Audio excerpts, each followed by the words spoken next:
बुलढाण्यात मुस्लिम समाजाच्या वतीने नगर परिषदेसमोर धरणे आंदोलन करण्यात आले। रमजान महिन्यापूर्वी मुस्लिम बहुल भागांमध्ये स्वच्छता आणि सुरळीत पाणी पुरवठा सुनिश्चित करण्याची मागणी करण्यात आली।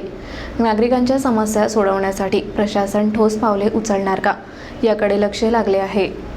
बुलढाणा शहरातील मुस्लिम बहुल भागांमध्ये स्वच्छता आणि नियमित पाणी पुरवठ्याचा प्रश्न गंभीर बनला आहे।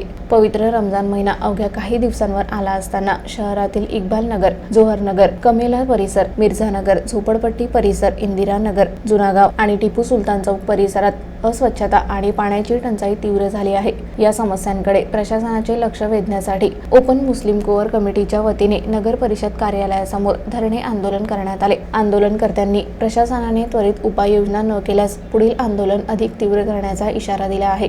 रमजान महिना हा मुस्लिम समाजासाठी विशेष महत्त्वाचा असतो। या काळात पवित्रता आणि स्वच्छतेला विशेष स्थान आहे। मात्र शहरातील अनेक भागात दररोज कचरा साचतो, दुर्गंधी पसरते आणि नळाला पाणीही येत नाही। यामुळे नागरिकात तीव्र संतापाचे वातावरण आहे। आंदोलनात सहभागी राज शेख, सय्यद जुनेद आणि मोहम्मद दानिश यांनी प्रशासनाच्या ढिलाईवर तीव्र नाराजी व्यक्त केली।